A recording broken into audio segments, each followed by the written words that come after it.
Hi everyone, Joe Neighbour, Signal Centre. Second attempt at getting this done for you. First attempt, I had it on mute, so I was speaking for 15 minutes in silence, which clearly isn't very smart.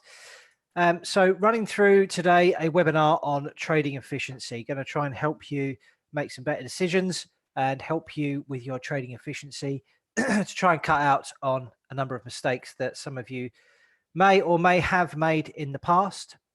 I'm just going to reset the slideshow that I put together and then I'll share my screen. Okay. Trading efficiently. Now, what do I mean by that? Touched on it briefly, but to be more specific, I'm going to talk about conflicting trades and how to avoid them and what they are. Talking about how this will impact on your overall efficiency for how you trade and how it will impact your bottom line. Talking about the emotional stress that could potentially be involved as well if you don't have a plan in place. And we'll talk about how to prevent getting in a situation where you have conflicting trades. And also then I'm going to run through my own charts to show you my analytical process for finding markets to trade, highlighting momentum, and ensuring that I'm never in a position where I am conflicting myself when I'm taking on trades. So first up, we're going to talk about conflicting trades. Now, this is pretty relevant to new traders in particular. And the reason that is I get often sent screenshots of positions that people have, and they can be a bit of a jumbled mess. They seem to, well, there seems to be a belief that by having more trades on, you've got more chance of making more money. Well, that's not necessarily the case. It just can lead to confusion in my experience, particularly if you are looking at a variety of different charts. What it can lead to is you having charts or different positions open in different markets. And if you sort of whittle it all down, what you'll find is that you're actually conflicting yourself to such an extent that you could be eroding potential for profits and really sort of eating into the psychological side of the market or of trading. And that can really impact you, your bottom line as well. So just going to go through this. Conflicting trading trades happen when you have multiple open positions, and what they can do is end up cancelling each other out. So on the screen, I've got two currency pairs. I'm looking at a long euro US dollar and a short euro sterling. So to break this down into its simplest terms, if you are long euro US dollar, you are buying euros and you are selling US dollars. On the flip side here, on the short side, you are selling euros if you're short euro GBP, and you are buying sterling. Now, when pairs are set up, the front market is referred to as the base currency. So in this instance, Europe or euros, the base currency, and the second currency is referred to as the quote currency. So if you had these two positions on at the same time, then what you are effectively doing is being long or buying euros on this market or this trade and selling euros on this trade. So the two effectively have cancelled each other out.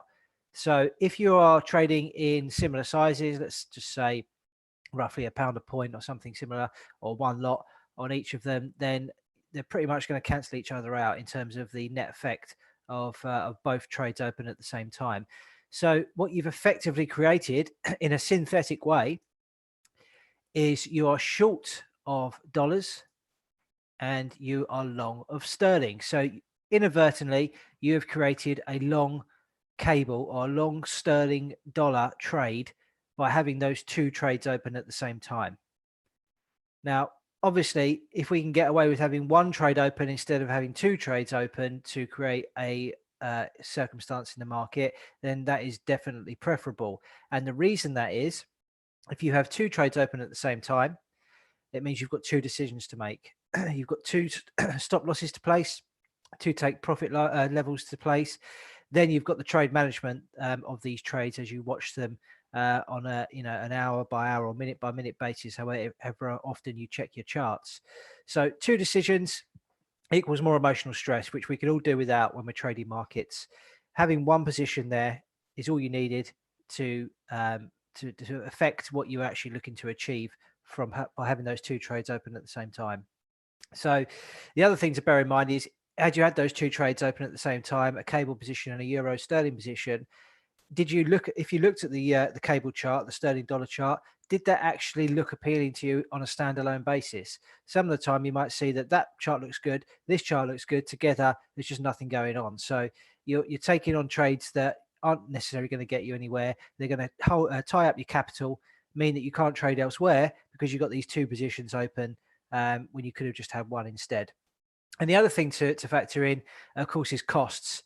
Now, people seem to shrug off costs a lot when I speak to them. They say, oh, it's only whatever it is, a pip for the spread, or the overnight costs aren't a lot. Well, as a challenge to you all, I'd suggest going through your trading statements, download it into a spreadsheet, take out all the trades, but leave in all the costs, and do a simple totting up of how much those costs have accrued to over the time that you've been trading. And I'm sure you'll be pretty surprised to see that it's quite a significant amount. And then if you work that out as a percentage of what you initially started with as your trading capital, you'll see that it's not an insignificant amount. So these things do tot up over a period of time. Had you had conflicting trades open, as we alluded to in the previous slide, then you'd have paid two lots of spreads to get those two trades open. And if you were stuck in those positions because, you know, effectively they're not really moving very far for whatever reason, then you're potentially going to end up paying more overnight fees as well. You could be stuck in this position for days, potentially, by getting yourself in these conflicting trades. So it's going to start adding on to your costs. It's going to start impacting your bottom line. And as you can see at the bottom there, it's potentially going to diminish your overall returns if you don't have a plan in place to prevent yourself getting in a situation where your trades are conflicting each other. Now, when any of you have taken on any education or read about various successful traders, everybody talks about having a trading plan, and it's not a coincidence that they do that.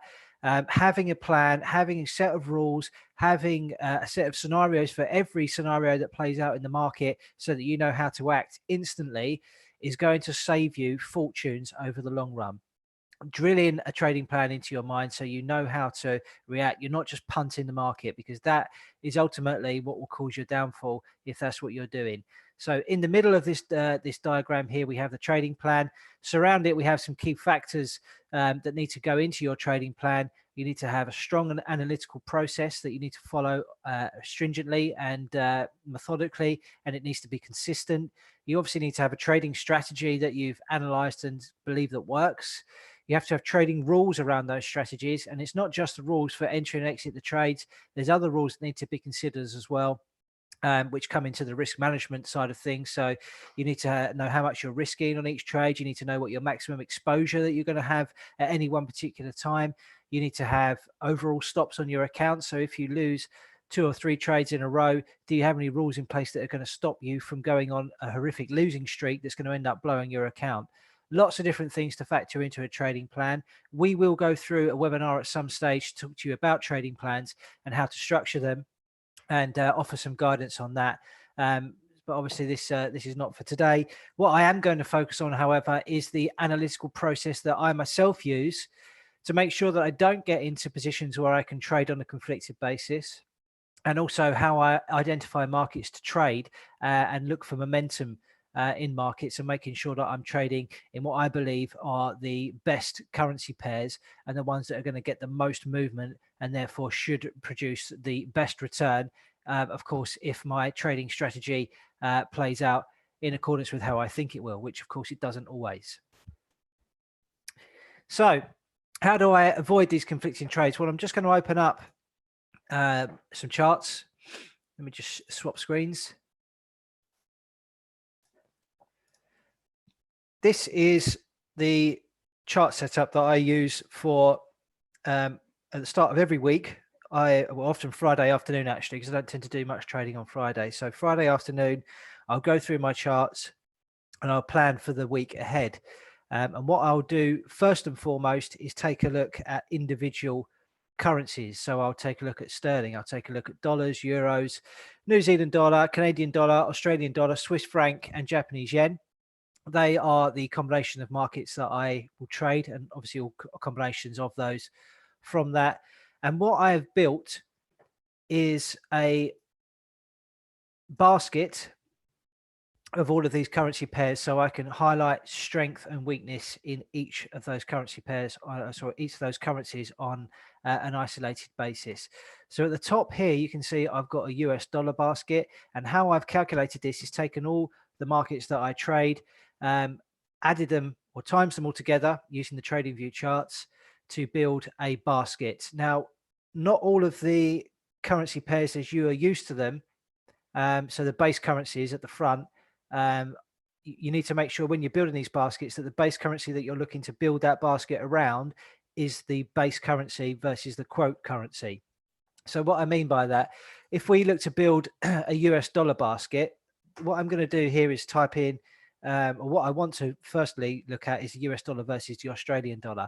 In normal markets, and the base currency is Australian dollar, the quote currency is the US dollar. What I have to do here is slightly different. I need to put in US dollar first, then Aussie dollar, and then I get these quotes come up here. So they switch round the base and the quote currency. And you'll need to do that for all the markets that don't naturally fall that way.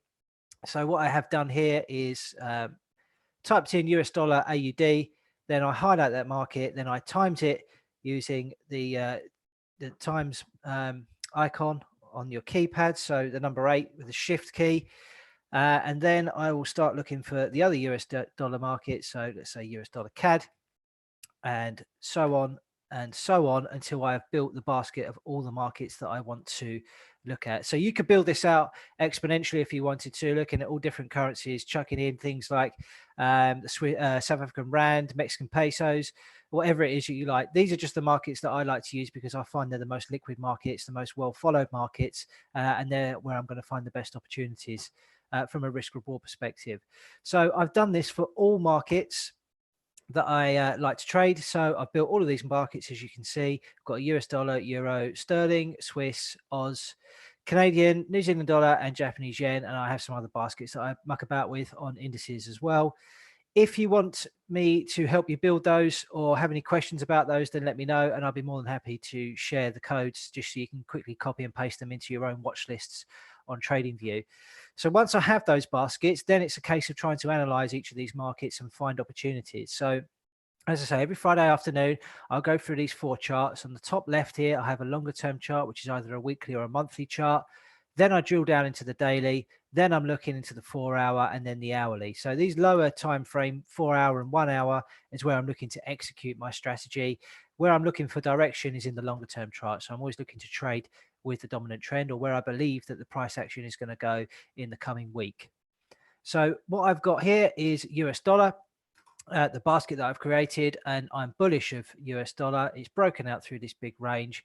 Looks as though it's pushing higher. Yes, you've seen a bit of a pullback, but ultimately I think the outlook is positive for US dollar. So I have tagged that in blue. Now you can tag that in whatever color you like. Plenty of options here on TradingView.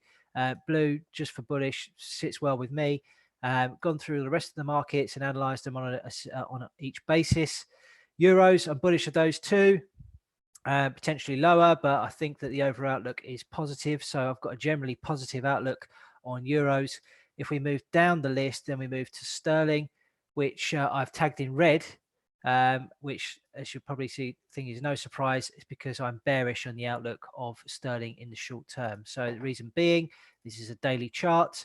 I've drawn the Fibonacci grid on here, and I think that the upside for me in the short term looks fairly limited for sterling. So therefore I'm looking to take short positions potentially in sterling in the coming days, in the week ahead. So once I've highlighted all these markets and I've got a bias for each of them, then it's a case of trying to match these all up. So I'm bearish on sterling, I'm bullish on US dollar. So therefore I can take a look at my watch list. Joe FX, and then I can start to tag these individual markets based on my bias. So I'm bearish of sterling, bullish of US dollars. So therefore I want to be looking at opportunities to sell sterling dollar. So then I go through all those markets, and what that will leave me with is roughly maybe 7 to 10 different markets. And from that, then I can obviously analyze these on an individual basis and look for trading opportunities on a more granular level. But by putting the basket together, It's going to prevent me from having a long sterling position or a short sterling position and a long sterling position at the same time. Avoid me getting into situations where I'm going to be making mistakes by having 2 trades open when I only needed 1. And also what I'm doing is I'm refining and I've got that process in place that keeps me focused on markets where I think there's going to be the biggest move, rather than just flicking through all these charts, all the time. I'm focusing my energy on charts where I think there's going to be action. And I'm resetting that every week. Now, that's just my process. Your own process could be slightly different. You may want to analyze these markets on shorter time frames and not be too concerned about the longer term time frames. You may want to analyze them on a daily basis or a monthly basis. Totally up to you. Everybody's different. When it comes to building your own trading plan, there's nothing wrong with borrowing bits and pieces from different areas. You might like something in the video you've seen today. You might like something from Steve's video or whoever else's video that you like watching. Borrow on these bits and pieces, bring them together to find a style and a process that works for you. That's the key with all this. So hopefully people have found that interesting. Obviously, it's a bit of an insight into how I go about setting up my charts on a weekly basis. It's going to cut you down on errors if you follow something similar, and it's going to make sure that you're trading a lot more efficiently. So if you have any questions about anything that I've gone through today, if there's anything you'd like me to share, whether it be the baskets so you can create them for yourself, get in touch via Telegram, via Skype, email, however you want, and we will be more than happy to help. So that rounds that up for today. Ian will be on later with another webinar, and we'll all be back tomorrow with some more content for you all. And in the meantime, good luck and speak to you all again very soon. Take care.